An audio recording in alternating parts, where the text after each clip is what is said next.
waktu zaman gembel dulu, gue selalu sehabis sholat, Ustadz, Ya. yasinan, tiap sholat pokoknya 5 waktu, dan tahajud.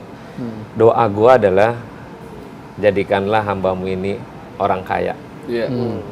Biar bisa bermanfaat buat orang tua, kakek, nenek, om, tante, dan sekeliling gue. Dan dari situ alhamdulillah terwujud perlahan. Waktu di awal nggak pernah berikan sedekah. Sampai akhirnya belajar bersedekah dari tahun 2003 Itu sampai masih hari susah? ini. Itu masih susah dulu.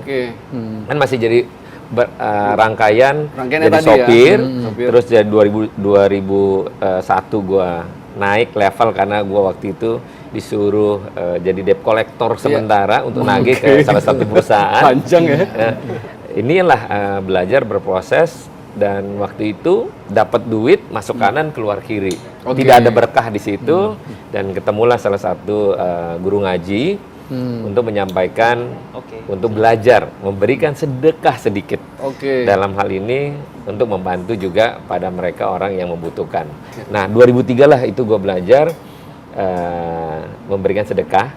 Waktu itu setiap lebaran haji dari kambing sumbangan, beli kambing 1, kambing 3, akhirnya sumbangan beli sapi, sumbangan beli sapi dari beli sapi 1, sampai akhirnya beli sendiri dari sapi 1 sampai sapi 3, sampai hari ini sapi tiap tahun gua motong alhamdulillah 60 sapi. Masya Allah, ini menarik banget. Ya, Tapi itu poin-poin yang bagus. Bener. Pertama bahwa niatnya bukan sekedar untuk dirinya, kaya untuk memberi manfaat bagi orang lain. Betul. Karena itu bentuk syukur.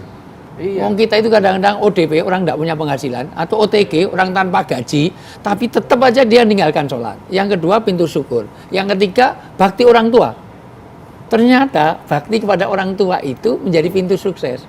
Betapa menghormati kepada ibunya, karena yang diketahui ibunya. Itu yang sebetulnya tidak cukup sekali, harus kita undang 4-5 kali harusnya, Mas Saroni. Artinya bicara tentang bagaimana bakti orang tua. Bagaimana amal soleh. Jadi memberi kebaikan pada orang lain itu ternyata itu bermanfaat untuk diri kita. Betul. Satu, la yusrok wala yugrok, tidak akan terbakar, tidak akan musnah, tidak akan tercuri harta yang diberikan pada orang lain. Betul. Jadi itu dibalikin lagi mau Dibalikin, gitu ya, balikin dan lebih, bukan lebih. hanya itu. Jadi bahasa Al-Quran adalah siapa yang meminjami Allah. Loh, Allah itu kaya kok Pinjemin gitu ya. Seolah-olah kalau kita itu ngasih orang lain, ngasih orang yatim, anak ya itu Allah sedang pinjem. Iya. Dan Allah mengembalikannya Dengan yang lebih. lipat ganda melebihi pinjol. Ustaz. Artinya luar biasa. Jadi gini, berbagilah karena berbagi tidak akan pernah memiskinkan kita. Betul. Itu betul. Jadi Berbagi tidak akan pernah ada memiskinkan. orang yang miskin karena sedekah, itu tidak ada. Tidak ada. Nah, Bang Saroni, kira-kira Bang Saroni ini kan kehidupannya Masya Allah sekali ya gitu. Maksudnya ini benar-benar, kalau bagi saya ini benar-benar kehidupan banget, Ustaz. Mulai dari gak punya apa-apa sampai from nobody to somebody.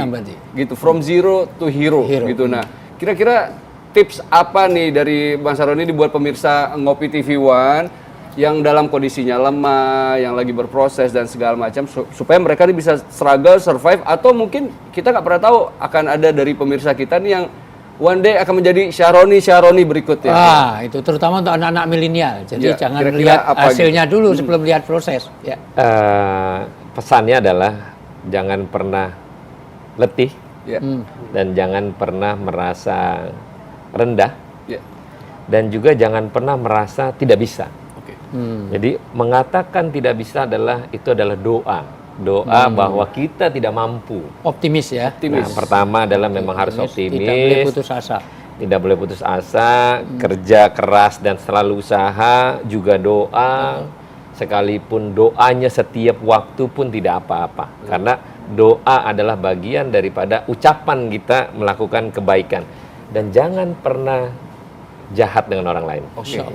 Ustadz, itu termasuk ini nggak sih, termasuk berprasangka baik terhadap Allah nggak sih? Betul, prasangka baik pada Allah dan berbuat baik kepada sesama. Karena sesungguhnya yang penting ada 4 yang harus dicatat. 1, niatilah untuk kebaikan kita dan kebaikan orang lain. Memberi manfaat bagi orang lain. Yang kedua, pastikan kita ini jangan pernah putus untuk usaha yang halal, usaha yang baik. Yang ketiga, bidang kerja kita harus benar. Yang keempat, hasil usaha. Niat kerja, cara kerja, bidang kerja, dan hasilnya jangan lupa untuk rahmatan lil alamin. Jangan lupa zakat, infak, sedekah. Tirulah, saya belajar dari Syaroni. Masya Allah, Masya Allah. Ustadz, terima kasih penjelasannya. Bang Abbas Syaroni, terima kasih sekali udah menjadi inspirasi buat kita yang ada di sini dan buat pemirsa-pemirsa Ngopi TV One ya. Insya Allah mudah-mudahan kita bisa ketemu lagi. Ustadz, jangan lupa. Ustadz tetap besok ada di sini nih. Insya Allah. Soalnya saya ini kayak ada yang kurang nih kalau Ustadz gak ada nih. Jadi kita harus ketemu lagi Ustadz. Betul. Dan sekarang kita harus sahur Ustadz. Siap. Selamat berpuasa Bang Syaroni. Ya. Sampai ketemu lagi. Ya. Assalamualaikum warahmatullahi wabarakatuh. Waalaikumsalam warahmatullahi wabarakatuh.